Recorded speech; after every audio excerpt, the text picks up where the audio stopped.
ZEE5 app download করুন আর দেখুন সম্পূর্ণ এপিসোড একদম বিনামূল্যে। কিচ্ছু চাই না, আমি চাই যে অর্জুন তাড়াতাড়ি সুস্থ হয়ে উঠুক, আবার আগের মতো হাসি খুশি হয়ে ফিরে আসুক। আমার জন্য কত কিছু করেছে, আমার ছোটবেলার বন্ধু, আমার ভাই অর্জুন। আমি চাই ও আবার আগের মতো ফিরে আসুক। কি হলো হঠাৎ করে যেন সুর বদলে গেল মনে হচ্ছে? এখন নয়, কাজকর্ম কটা দিন বাদ থাক। অর্জুনের সুস্থ হয়ে ওঠাটা আগে জরুরি, তাই না আন্টি? হ্যাঁ, শিওর শিওর। কারণ আমি কি করে তোমাকে ধন্যবাদ দেবো আমি জানি না।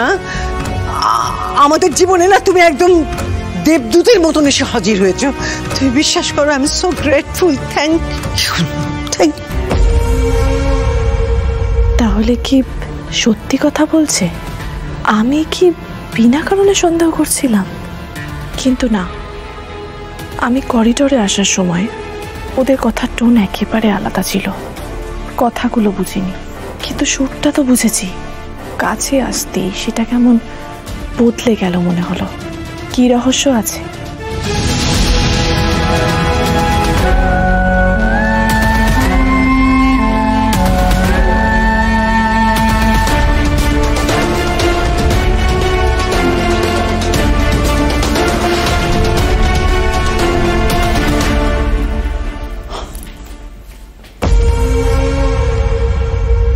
যা চাইছো তাই পাবে।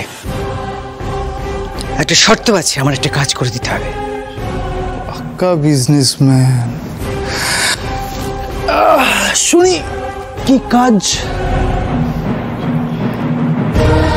মন দিয়ে শোনো। অর্জুনের জীবন থেকে তুবড়িকে সরিয়ে দিতে হবে। মার্ডার? খুন নয়, খুন নয়, অপহরণ নয়, শুধুমাত্র অর্জুনের মন থেকে তুবড়িকে চিরকালের মতন সরিয়ে দিতে হবে। পারবে?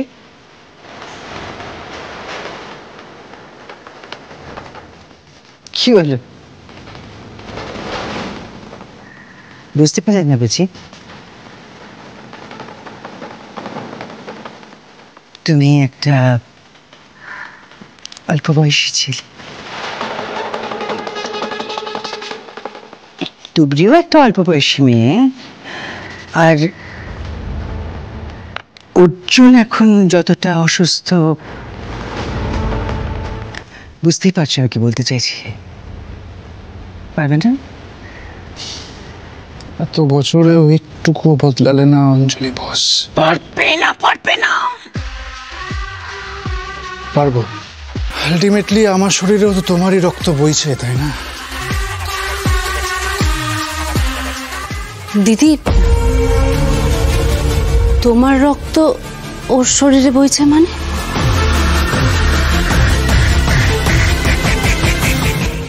জি5 ডাউনলোড করুন আর সব এপিসোড দেখুন একদম ফ্রি।